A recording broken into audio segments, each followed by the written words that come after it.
बंधुओं नमस्कार।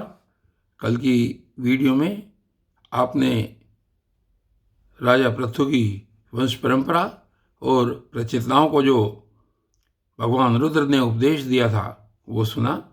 और आज की इस वीडियो में देखिए पुरंजनोपाख्यान का यहाँ पर वर्णन है और इसको देखिए, इसका आनंद लीजिए। श्री मैत्रेय जी कहते हैं कि विदुर जी, इस प्रकार भगवान शंकर ने प्रचेताओं को उपदेश दिया। फिर प्रचेताओं ने शंकर जी की बड़े भक्ति भाव से पूजा की। इसके पश्चात वे उन सब राजकुमारों के सामने ही अंतर्धान हो गए। सब के सब प्रचेता जल में खड़े रहकर भगवान रुद्र के बताए स्त्रोत्र का जप करते हुए 10,000 वर्ष तक तपस्या करते रहे। इन दिनों राजा प्राचीन बहिर का चित्त कर्म कांड में बहुत रम गया था। उन्हें अध्यात्म विद्या विशारद परम कृपालु नारद जी ने उपदेश दिया। उन्होंने कहा कि राजन, इन कर्मों के द्वारा तुम अपना कौन सा कल्याण करना चाहते हो? दुख के आत्यंतिक नाश और परमानंद की प्राप्ति का नाम कल्याण है, वह तो कर्मों से नहीं मिलता। राजा ने कहा, महाभाग नारद जी, मेरी बुद्धि कर्म में फंसी हुई है, इसलिए मुझे परम कल्याण का कोई पता नहीं है। आप मुझे विशुद्ध ज्ञान का उपदेश दीजिए, जिससे मैं इस कर्म बंधन से छूट जाऊं।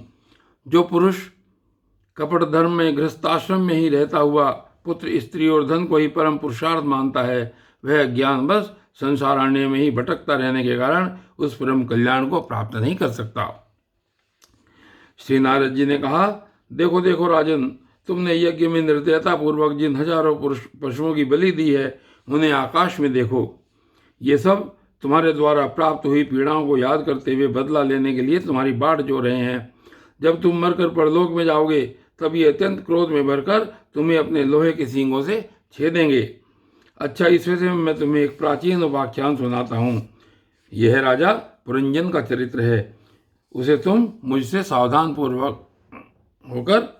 पूर्वक सुनो। राजन, पूर्व काल में पुरंजन नाम का एक बड़ा यशस्वी राजा था। उसका अभिज्ञात नामक एक मित्र था। कोई भी उसकी चेष्टाओं को समझ नहीं सकता था। राजा पुरंजन अपने रहने योग्य स्थान की खोज में सारी पृथ्वी में घूमा। फिर भी जब उसे कोई अनुरूप स्थान न मिला, तब वह कुछ उदास सा हो गया। उसे तरह तरह के भोगों की लालसा थी। उन्हें भोगने के लिए उसने संसार में जितने नगर देखे, उनमें से कोई भी उसे ठीक न जचा। एक दिन उसने हिमालय के दक्षिण तटवर्ती शिखरों पर कर्मभूमि भारत खंड में एक 9 द्वारों का नगर देखा। वह सब प्रकार के सुलक्षणों से संपन्न था। सब ओर से परकोटों, बगीचों, अटारियों, खाइयों, झरोखों और राजद्वारों से सुशोभित था और सोने, चांदी तथा लोहे के शुक्र वाले विशाल भवनों से खचाखच भरा था। उसके महलों की फर्शें नीलम, स्फटिक, वैदूर्य, मोती, पन्ने और लालों की बनी हुई थी। अपनी कांति के कारण वह नागों की राजधानी भोगवतीपुरी के समान जान पड़ता था। उसमें जहाँ तहाँ अनेकों सभा भवन, चौराहे, सड़कें, क्रीड़ा भवन, बाजार, विश्राम स्थान, ध्वजा, पताकाएं और मूंगे के चबूतरे सुशोभित थे। उस नगर के बाहर दिव्य वृक्ष और लताओं से पूर्ण एक सुंदर बाग था। उसके बीच में एक सरोवर सुशोभित था। उसके आसपास अनेकों पक्षी भांति भांति की बोली बोल रहे थे तथा भौरें गुंजार कर रहे थे। सरोवर के तट पर जो वृक्ष थे, उनकी डालियां और पत्ते शीतल झरनों के जल कणों से मिली हुई वासंती वायु के झकोरों से हिल रहे थे और इस प्रकार वे तटवर्ती भूमि की शोभा बढ़ा रहे थे। वहां के वन्य पशु भी मुनिजनोचित अहिंसादि व्रतों का पालन करने वाले थे, इसलिए उनसे किसी को कोई कष्ट नहीं पहुंचता था।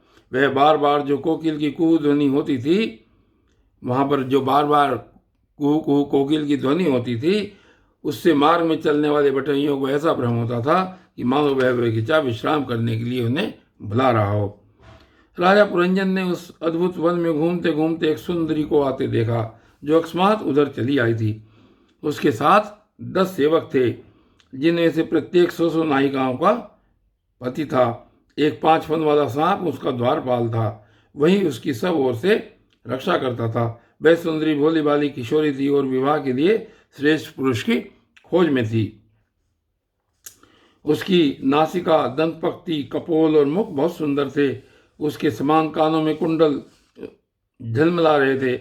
उसका रंग सांवला था, कटी प्रदेश सुंदर था। वह पीले रंग की साड़ी और सोने की करदनी पहने हुए थी तथा चलते समय चरणों से निपुणों की झनकार करती जाती थी। अधिक क्या, वह साक्षात कोई देवी ही जान पड़ती थी। वह गजगामिनी बाला किशोरावस्था की सूचना देने वाले अपने गोल गोल समान और परस्पर सटे हुए स्तनों को लज्जावश बार बार अंचल से ढकती जाती थी। उसकी प्रेम से मटकती भौहें और प्रेमपूर्ण तिरछी चितवन के बाण से घायल होकर वीर पुरंजन ने लज्जायुक्त मुस्कान से और भी सुंदर लगने वाली उस देवी से मधुर वाणी में कहा। राजा पुरंजन ने कहा कि कमलदल लोचने, मुझे बताओ तुम कौन हो, किसकी कन्या हो? साध्वी, इस समय आ कहाँ से रही हो? भीरू, इस पुरी के समीप तुम क्या करना चाहती हो? शुभ्रू, तुम्हारे साथ इस 11वें महान शूरवीर से संचालित ये 10 सेवक कौन है? और ये सहेलियां तथा तुम्हारे आगे आगे चलने वाला यह सर्प कौन है? सुंदरी, तुम साक्षात लज्जा देवी हो अथवा उमा, रमा और ब्राह्मणी में से कोई हो। यहाँ मन में मुनियों की तरह एकांतवास करके क्या अपने पतिदेव को खोज रही हो? ऐसा उस राजा ने कहा। तुम्हारे प्राणनाथ तो तुम उनके चरणों की कामना करती हो, इतने से ही पूर्ण काम हो जाएंगे। अच्छा, यदि तुम साक्षात कमला देवी हो तो तुम्हारे हाथ का क्रीड़ा कमल कहाँ गिर गया है?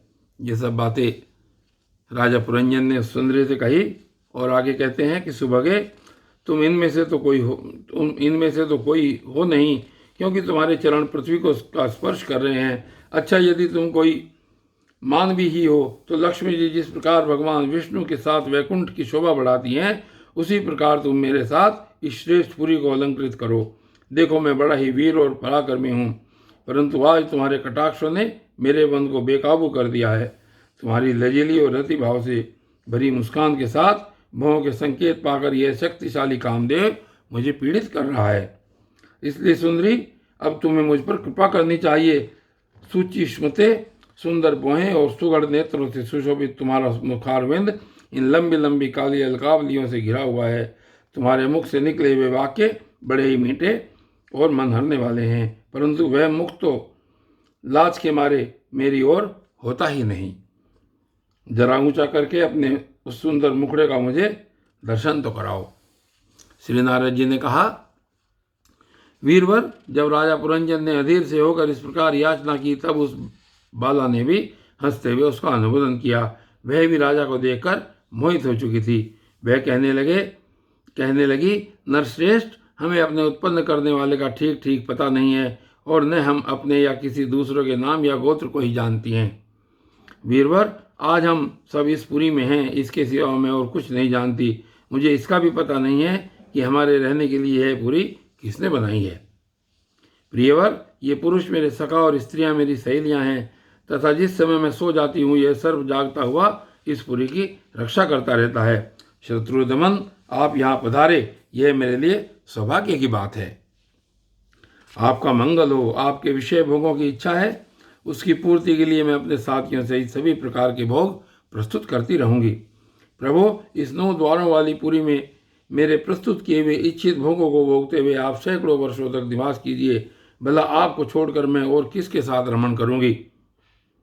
दूसरे लोग तो न रति सुख को जानते हैं, न विहित भोगों को ही भोगते हैं, न परलोक का ही विचार करते हैं और न कल क्या होगा इसका ही ध्यान रखते हैं। अतएव पशु तुल्य हैं।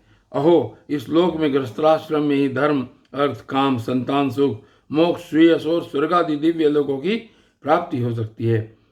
संसार त्यागी यतिजन तो इन सब की कल्पना भी नहीं कर सकते। महापुरुषों का कथन है कि इस लोक में पितर, देव, ऋषि, मनुष्य तथा संपूर्ण प्राणियों के और अपने भी कल्याण का आश्रय एकमात्र गृहस्थाश्रमी है।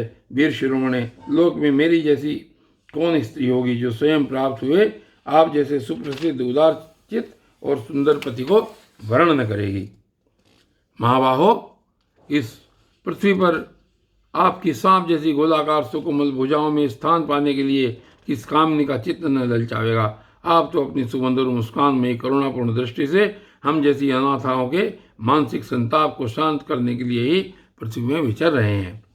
श्री नारद जी कहते हैं, राजन, उन स्त्री पुरुषों ने इस प्रकार एक दूसरे की बात का समर्थन कर फिर 100 वर्षों तक उस पुरी में रहकर आनंद भोगा। गायक लोग सुमधुर स्वर में जहाँ तहाँ राजा पुरंजन की कीर्ति गाया करते थे। जब ग्रीष्म ऋतु आती तब वह अनेकों स्त्रियों के साथ सरोवर में घुसकर जल क्रीड़ा करता। उस नगर में जो 9 द्वार थे, उनमें से 7 नगरी के ऊपर और 2 नीचे थे। उस नगर का जो कोई राजा होता, उसके पृथक पृथक देशों में जाने के लिए ये द्वार बनाए गए थे। राजन, इनमें से 5 पूर्व, 1 दक्षिण, 1 उत्तर और 2 पश्चिम की ओर थे। उनके नामों का मैं अब आपके सामने वर्णन कर रहा हूं। पूर्व की ओर खद्योता और आविर्मुखी नाम के 2 द्वार एक ही जगह बनाए गए थे। उनमें होकर राजा पुरंजन अपने मित्र द्युमान के साथ विभ्राजित नामक देश को जाया करता था। इसी प्रकार उस ओर नलिनी और नालिनी नाम के 2 द्वार और भी एक ही जगह बनाए गए थे। उनमें से होकर वह अवधूत के साथ सौरभ नामक देश को जाता था। पूर्व दिशा की ओर मुख्या नाम का जो 5वां द्वार था, उसमें होकर वह रसज्ञ और विपण के साथ क्रमशः बहुतन और आपण नाम के देशों को जाता था। पुरी के दक्षिण की ओर जो पितृहु नाम का द्वार था, उसमें होकर राजा पुरंजन श्रुतधर के साथ दक्षिणा पांचाल देश को जाता था। उत्तर की ओर जो देवहु नाम का द्वार था, उससे श्रुतधर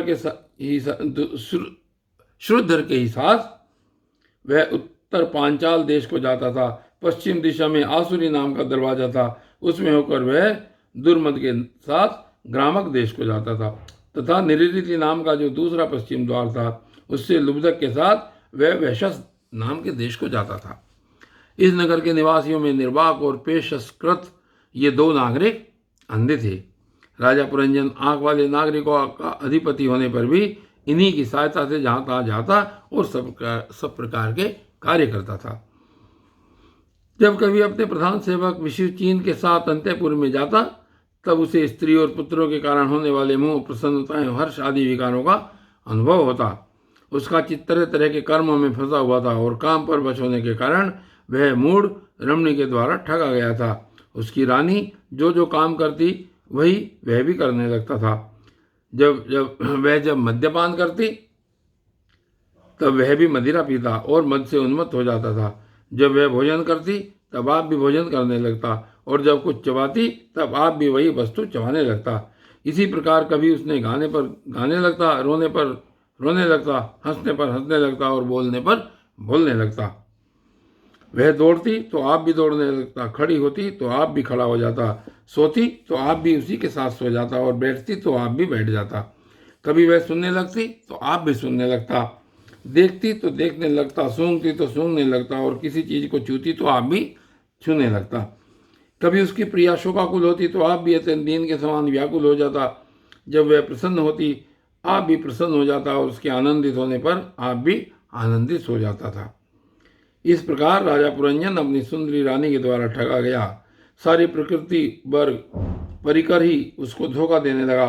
वह मूर्ख विवश होकर इच्छा न होने पर भी खेल के लिए घर पर पाले हुए बंदर के समान अनुकरण करता रहता था। और बंधुओं, आज की इस वीडियो में राजा पुरंजन का व्याख्यान बस केवल इतना ही। आगे की वीडियो में आगे क्या चलता है ये आगे देखेंगे। तब तक के लिए धन्यवाद।